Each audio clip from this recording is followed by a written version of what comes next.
आज हम लोग देखेंगे समसामयिक घटना संबंधित वस्तुनिष्ठ प्रश्न। विभिन्न प्रतियोगी परीक्षाओं में समसामयिक घटना से 4, 5 या 10 क्वेश्चन जरूर रहता है। ये परीक्षा के स्टैंडर्ड पर डिपेंड करता है। तो समसामयिक घटना के बारे में जानने के लिए मैं आपको एक बात बता दूं, समसामयिक घटना बहुत ही जरूरी है, क्योंकि आज का करंट अफेयर्स भविष्य का जीके जीएस हो सकता है। इसीलिए समसामयिक घटना पर नजर रखना स्टूडेंट के लिए बहुत ही जरूरी होता है। क्वेश्चन है, बीसीसीआई ने T20 वर्ल्ड कप 2021 के लिए निम्नलिखित में से किसे भारतीय टीम का मेंटर नियुक्त किया था? मेंटर यानी मार्गदर्शक महेंद्र सिंह धोनी। इसका सही जवाब होगा महेंद्र सिंह धोनी। बीसीसीआई ने T20 वर्ल्ड कप 2021 के लिए भारतीय टीम के मार्गदर्शक के रूप में महेंद्र सिंह धोनी को नॉमिनेट किए थे। बीसीसीआई का फुल फॉर्म होता है cricket control board of India. BCCI की स्थापना आप याद रखेंगे, बीसीसीआई की स्थापना दिसंबर 1928 को हुई थी। बीसीसीआई की स्थापना दिसंबर 1928 को हुई थी और बीसीसीआई आईसीसी की सदस्यता इंडिया को 1926 में मिली थी। आप याद रखेंगे, आईसीसी की सदस्यता इंडिया को 1926 में मिली थी। बीसीसीआई की स्थापना दिसंबर 1928 में हुई थी। बीसीसीआई के अभी अध्यक्ष है सौरव गांगुली। आप याद रखेंगे, बीसीसीआई के अभी अध्यक्ष है सौरव गांगुली और बीसीसीआई के सचिव है अमित शाह का बेटा जय शाह। याद रखेंगे आप।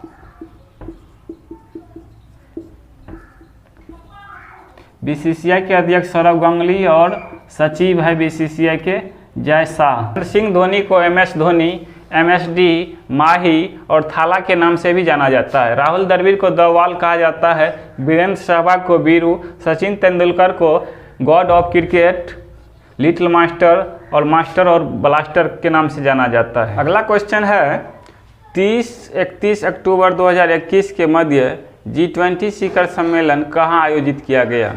इसका सही जवाब होगा इटली।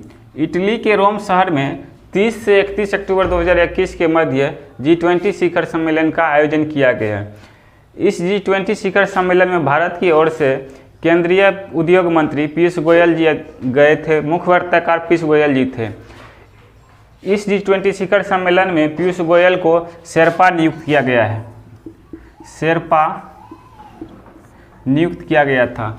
शेरपा का अर्थ होता है वैसा प्रतिनिधित्व जो G20 शिखर सम्मेलन के मुख्य प्रतिनिधित्व के रूप में काम करता है, उसे शेरपा कहा जाता है। आप याद रखेंगे, आपसे ये भी पूछा जा सकता है कि G20 शिखर सम्मेलन का मुख्य प्रतिनिधित्व करने वाले को क्या कहा जाता है? शेरपा। आप याद रखेंगे शेरपा। G20 शिखर सम्मेलन का प्रारंभ 1999 में एशियन फाइनेंशियल क्राइसिस के बाद हुआ था। याद रखेंगे, G20 शिखर सम्मेलन का आयोजन 1999 में एशियन फाइनेंशियल क्राइसिस के बाद प्रारंभ हुआ था। G20 शिखर सम्मेलन की अध्यक्षता भारत 1 दिसंबर 2022 से करेगा। याद रखिएगा आप, भारत G20 शिखर सम्मेलन की अध्यक्षता 1 दिसंबर 2022 से करेगा। आगामी G20 शिखर सम्मेलन यानी 2022 का G20 शिखर सम्मेलन इंडोनेशिया में होगा। इंडोनेशिया में होगा और 2023 का भारत में होगा। याद रखेंगे आप, 2022 का इंडोनेशिया में और 2023 का भारत में होगा। आगामी G20 शिखर सम्मेलन 2022 इंडोनेशिया और 2023 भारत में होगा। भारत 1 दिसंबर 2022 से G20 शिखर सम्मेलन की अध्यक्षता करेगा। G20 शिखर सम्मेलन का आयोजन एशियन फाइनेंशियल क्राइसिस के बाद 1999 में प्रारंभ हुआ था। आप याद रखेंगे, G20 शिखर सम्मेलन की प्रतिनिधित्व करने वाले को शेरपा कहा जाता है। देखते हैं अगला क्वेश्चन है, 53 साल बाद US ओपन जीतने वाले ब्रिटेन की पहली महिला खिलाड़ी निम्नलिखित में से कौन बन गई है? इसका सही जवाब होगा एमा रादुकानु। एमा रादुकानु ब्रिटेन की प्रोफेशनल टेनिस महिला खिलाड़ी है जो मात्र 18 वर्ष की है। वह 53 साल बाद US ओपन जीतने वाली ब्रिटेन की पहली महिला खिलाड़ी बन गई है। US ओपन में एमा रादुकानु कनाडा के लैला फर्नांडीज को, जो 19 वर्ष की है, याद रखेंगे आप, कनाडा के 19 वर्षीय टेनिस खिलाड़ी लैला फर्नांडीज को 1 घंटा 51 मिनट चले मुकाबले में 6-4, 6-3 से पराजित की। आप याद रखेंगे, US ओपन में पहली महिला खिलाड़ी क्वालिफायर करने वाली एमा रादुकानु जो ब्रिटेन की खिलाड़ी है। यूएस ओपन साल 1987 में प्रारंभ हुआ था। यूएस ओपन साल 1987 में प्रारंभ हुआ था। अगला क्वेश्चन है, अगस्त 2021 में विश्व स्वास्थ्य संगठन WHO ने एक नए विशेषज्ञ समूह का निर्माण किया है। इस विशेषज्ञ समूह को निम्नलिखित में से क्या नाम दिया गया है? तो विश्व स्वास्थ्य संगठन द्वारा जिस समूह का निर्माण किया गया है 20 अगस्त 2021 को, उसका सही जवाब होगा सागो। सागो क्या करेगा?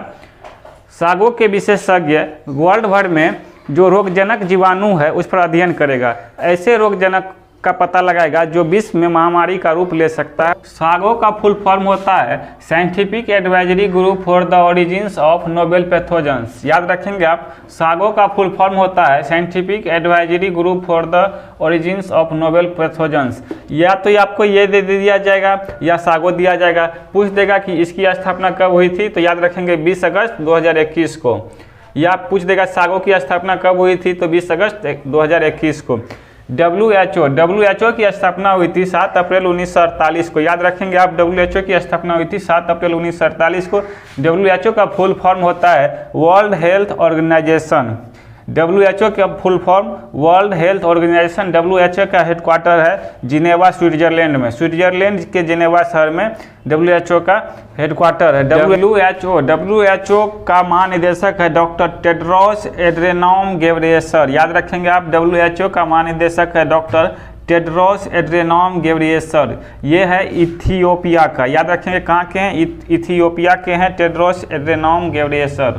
देखते हैं अगला क्वेश्चन। भारत सरकार और एशियाई विकास बैंक ADB ने किस राज्य में जल आपूर्ति के बुनियादी ढांचे को विकसित करने के लिए $112 मिलियन के ऋण पर हस्ताक्षर किए हैं? इसका सही जवाब होगा झारखंड। झारखंड राज्य ने जल आपूर्ति के बुनियादी ढांचे को विकसित करने के लिए $112 मिलियन के ऋण पर हस्ताक्षर किए हैं।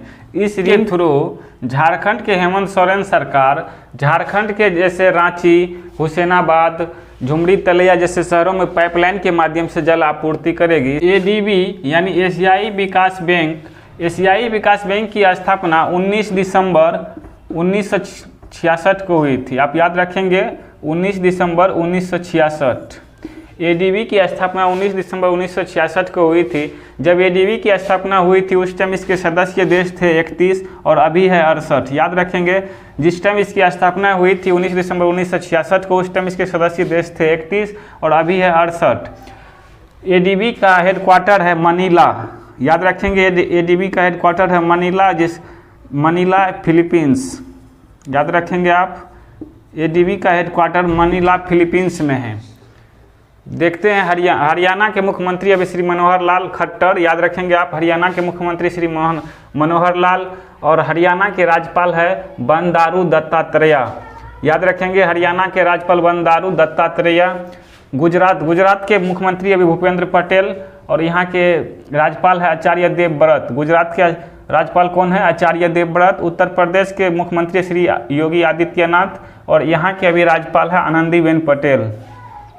झारखंड के मुख्यमंत्री हेमंत सोरेन और यहाँ के राज्यपाल है श्री रमेश बैस। याद रखेंगे, हरियाणा के राज्यपाल बंडारू दत्तात्रेय, गुजरात के राज्यपाल आचार्य देवव्रत, उत्तर प्रदेश के राज्यपाल आनंदीबेन पटेल, झारखंड के राज्यपाल श्री रमेश बैस। देखते हैं अगला क्वेश्चन। बिटकॉइन को आधिकारिक करेंसी के रूप में दर्जा देने वाला दुनिया का पहला देश निम्नलिखित में से कौन बन गया है? पूछ रहा है बिटकॉइन को आधिकारिक करेंसी का दर्जा देने वाला दुनिया का पहला देश कौन सा है? इसका सही जवाब होगा अल सल्वाडोर। अमेरिकी सेंट्रल अमेरिकी देश अल सल्वाडोर 7 सितंबर 2021 को बिटकॉइन को आधिकारिक तौर पर मान्यता देने वाला दुनिया का पहला देश बन गया है। क्रिप्टो करेंसी बिटकॉइन एक विकेंद्रीकृत मुद्रा है। क्या है? विकेंद्रीकृत मुद्रा। क्रिप्टो करेंसी बिटकॉइन एक कंप्यूटर आधारित मुद्रा है जिसे कंप्यूटर नेटवर्किंग द्वारा लेन देन किया जा सकता है। क्रिप्टो करेंसी बिटकॉइन को सर्वप्रथम 3 जनवरी 2009 को सातोशी नाकामोटो जो एक डच इंजीनियर थे उन्होंने बनाया था। क्रिप्टो करेंसी बिटकॉइन को किसने बनाया था? सातोशी नाकामोटो, जो कि एक डच इंजीनियर थे। 3 जनवरी 2009 को सर्वप्रथम बिटकॉइन 3 जनवरी 2009 को प्रचलन में आया था। क्रिप्टो करेंसी बिटकॉइन को 7 सितंबर 2021 को मान्यता देने वाला विश्व का पहला देश अल सल्वाडोर है। अल सल्वाडोर की राजधानी सैन सल्वाडोर है और अल सल्वाडोर का मुद्रा निकोल पसिया है। याद रखेंगे आप, अल सल्वाडोर की राजधानी सैन सल्वाडोर और अल सल्वाडोर की मुद्रा निकोल पसिया है। ग्वाटेमाला की राजधानी ग्वाटेमाला सिटी है। ग्वाटेमाला की राजधानी ग्वाटेमाला सिटी और ग्वाटेमाला की मुद्रा है ग्वाटेमाला क्वेटेल। याद रखेंगे आप, ग्वाटेमाला की मुद्रा है ग्वाटेमाला क्वेटेल। ब्राजील की राजधानी है ब्रासीलिया और यहाँ की मुद्रा है रियल। ब्राजील की मुद्रा क्या है? रियल। मेक्सिको की राजधानी है मेक्सिको सिटी और यहाँ की मुद्रा है मैक्सिकन पेसो। याद रखेंगे आप, मेक्सिको की मुद्रा क्या है? Mexican peso. देखते हैं अगला क्वेश्चन। भारत और किस देश ने सितंबर 2021 को संयुक्त रूप से एजेंडा 2030 पार्टनरशिप का Climate Action and Finance Mobilization Dialogue CAFMD launch किया है? इसका सही जवाब होगा अमेरिका। अमेरिका और भारत ने Climate Action and Finance Mobilization Dialogue launch किया है, जिसका उद्देश्य होता है सभी देशों का ग्रीन हाउस प्रभाव और जलवायु परिवर्तन के प्रति लचीलेपन रवैये को मजबूत करना। CAFMD का फुल फॉर्म होता है Climate Action and Finance Mobilization. आप याद रखेंगे, CAFMD का फुल फॉर्म होता है Climate Action and Finance Mobilization, जो सितंबर 2021 में हुआ था। इसका सही जवाब होगा अमेरिका। भारत और अमेरिका ने Climate Action and Finance Mobilization Dialogue launch किया है। अगला क्वेश्चन है, मन्नार की खाड़ी में ऊर्जा द्वीप बनाने के लिए तमिलनाडु ने किस देश के साथ भागीदारी की है? इसका सही जवाब होगा डेनमार्क। तमिलनाडु और डेनमार्क सरकार के बीच मन्नार की खाड़ी में ऊर्जा द्वीप स्थापित करने की योजना बनाई जा रही है। इस ऊर्जा द्वीप को भारत के दक्षिण पूर्वी तट और श्रीलंका के पश्चिम तट के मध्य स्थापित की जाएगी।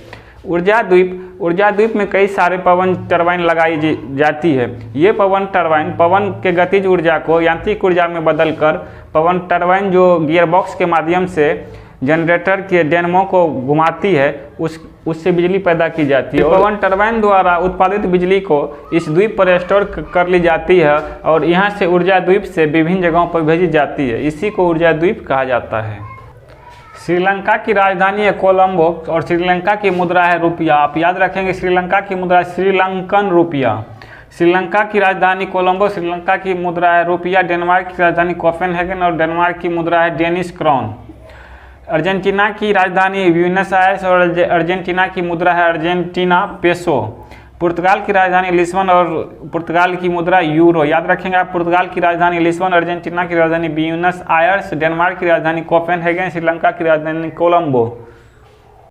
अगला क्वेश्चन है, भारत और किस देश ने सितंबर 2021 को संयुक्त रूप से एजेंडा 2030 पार्टनरशिप का Climate Action and Finance Mobilization Dialogue CAFMD launch किया है? इसका सही जवाब होगा अमेरिका। अमेरिका और भारत ने Climate Action and Finance Mobilization Dialogue launch किया है, जिसका उद्देश्य होता है सभी देशों का ग्रीन हाउस प्रभाव और जलवायु परिवर्तन के प्रति लचीलेपन रवैये को मजबूत करना।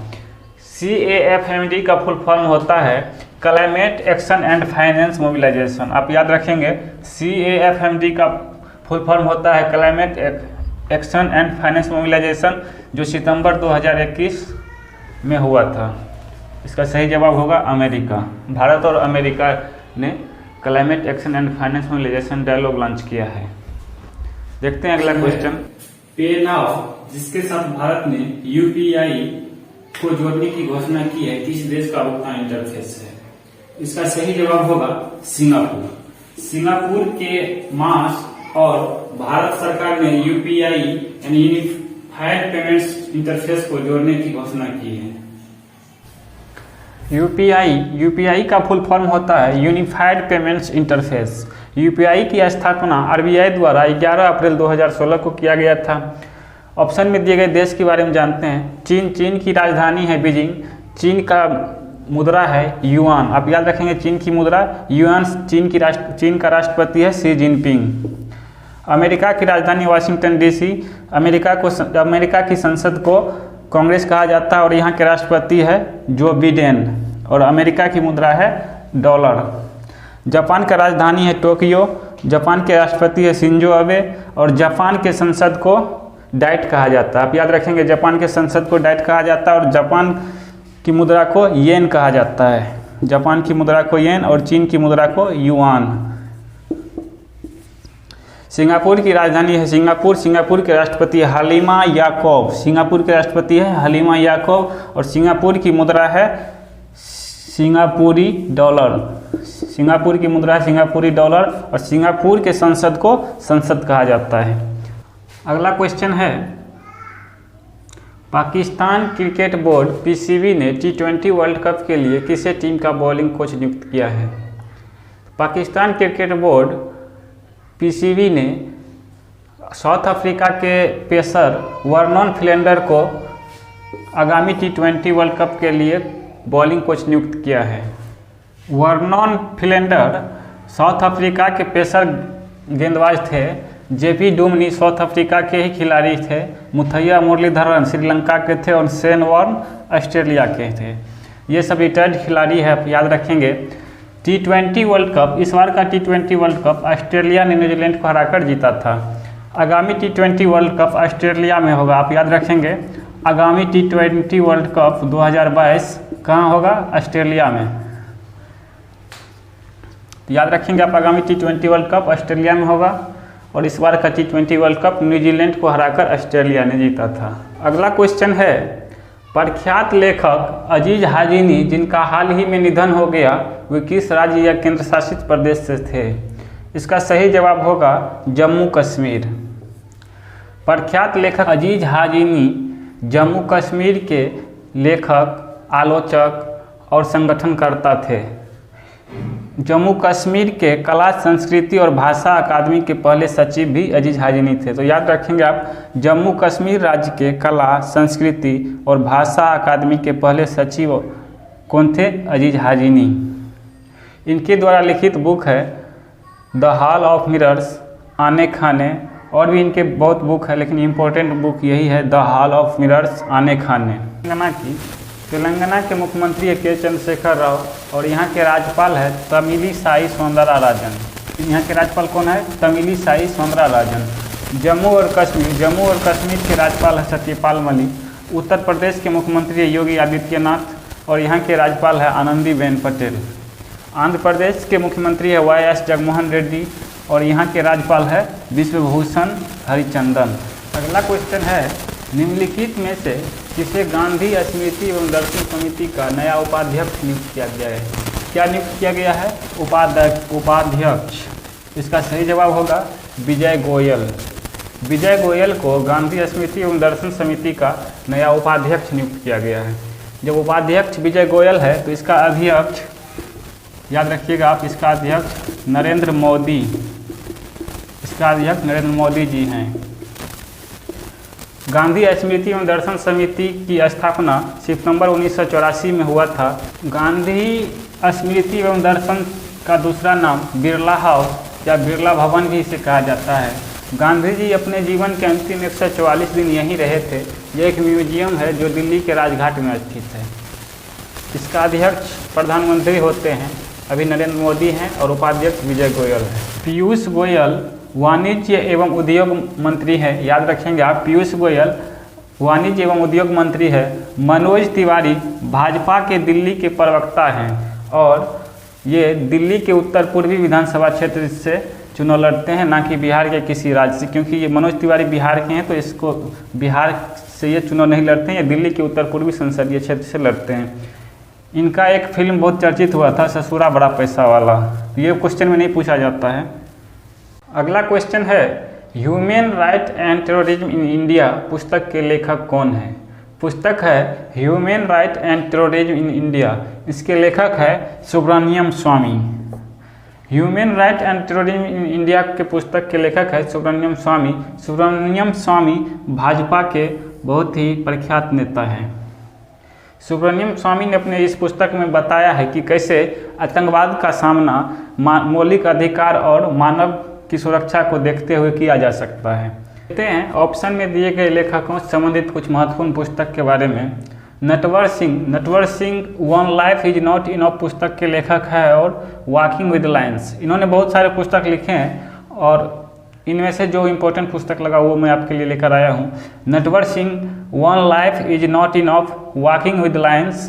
संजय वारू का एक पुस्तक आया था 2019 लोकसभा चुनाव के आसपास, द एक्सीडेंटल प्राइम मिनिस्टर, जिस पर एक फिल्म भी बना था, द एक्सीडेंटल प्राइम मिनिस्टर, जो मनमोहन सिंह से संबंधित थे और उसका रोल किया था अनुपम खेर। आप याद रखेंगे संजय वारू का चर्चित पुस्तक था द एक्सीडेंटल प्राइम मिनिस्टर और अ न्यू कोल्ड वार। और न्यू कोल्ड वार के लेखक कौन है? संजय वारू। अगला है शशि थरूर। शशि थरूर ने लिखा है वह I am Hindu, the $5 smile. तो याद रखेंगे आप, द $5 स्माइल के लेखक कौन है? शशि थरूर। और वह आई एम हिंदू के लेखक शशि थरूर। सुब्रमण्यम स्वामी जी के एक पुस्तक तो ये हो गए human right and terrorism in India, जिसमें आतंकवादी से लड़ने के लिए बताया गया कैसे मौलिक अधिकार को बचाते हुए लड़ा जा सकता है। और इनका चर्चित पुस्तक था 2G स्पेक्ट्रम स्कैम। किसने लिखा है? सुब्रमण्यम स्वामी ने। और विराट हिंदू आइडेंटिटी, याद रखेंगे वह आई एम हिंदू शशि थरूर, और यहाँ क्या है? विराट हिंदू आइडेंटिटी, जो कि सुब्रमण्यम स्वामी ने लिखा है। देखते हैं अगला क्वेश्चन। अगला क्वेश्चन है हाल ही में किस देश ने ऐलान किया है कि वह अफगानिस्तान को $6.4 करोड़ की मानवीय सहायता भेजेगा? जैसे ही ऑप्शन आप देख रहे हैं ना, अगर यही एग्जाम में आप बैठे रहते तो आपके दिमाग में सीधे आता अमेरिका तो होगा नहीं, अमेरिका तो अभी छोड़ के गया है। लेकिन इसका सही जवाब है अमेरिका। अमेरिका ने वहाँ की स्थिति देखते हुए देखा कि वहाँ की जनता भुखमरी की ओर बढ़ रही है, तो मानवीय सहायता के रूप में $6.4 करोड़ रुपया, यानी कि 470 करोड़ भारतीय रुपये में 470 करोड़ रुपया सहायता करने की घोषणा किया है। अभी हाल फिलहाल में अफगानिस्तान में तालिबान का शासन हो गया है। तालिबान का अर्थ होता है विद्यार्थी। तालिबान 1990 में उत्तरी पाकिस्तान में पनपा था और ये 1996 से लेकर 2001 तक अफगानिस्तान पर शासन किया था और फिर अभी 2021 से शासन करने लगा है। अफगानिस्तान के अभी के राष्ट्रपति है हसन अखुंद। आप याद रखेंगे अफगानिस्तान के राष्ट्रपति हसन अखुंद। अफगानिस्तान का नया नाम आप याद रखेंगे, अफगानिस्तान का नया नाम है इस्लामिक अमीरात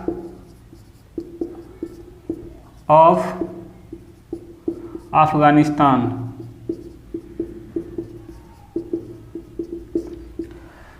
अफगानिस्तान का नया नाम है इस्लामिक अमीरात ऑफ अफगानिस्तान।